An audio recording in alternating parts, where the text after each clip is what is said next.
In today's video, I'm going to teach you how to sync Bill.com with QuickBooks Online.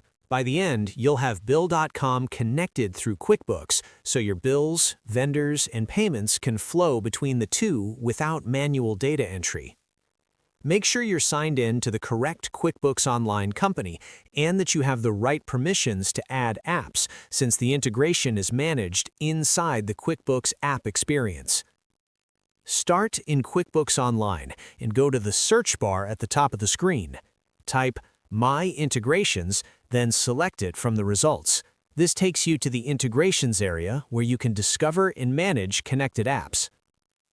Once you're there, open the Find Integrations tab. This is where you can search for new apps and begin the connection process. In the search field, type Bill.com or simply Bill, then select the official app from the results. Clicking it will open the app page. Take a moment to review the details, including what data will sync, such as vendors, bills, and payments, along with permissions and features. This helps you understand how the integration will work with your workflow. When you're ready, click Get App Now. QuickBooks will guide you through the connection process. You'll typically be asked to sign in to your Bill.com account, confirm the QuickBooks company file, and grant permissions so both systems can securely share data.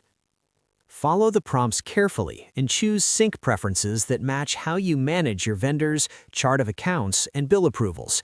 Continue through the steps until the setup is complete and the connection is confirmed. Once connected, Bill.com and QuickBooks Online will begin syncing based on your selected settings. You can manage bills in Bill.com while keeping your accounting records accurate and up-to-date in QuickBooks. If needed, you can always return to the My Integration section to review or adjust the connection. That's all there is to it. You've successfully synced Bill.com with QuickBooks Online, helping you save time, reduce manual work, and keep your books organized. And that's it for this video. If you found this helpful, don't forget to like, subscribe, and turn on notifications so you never miss another QuickBooks tutorial.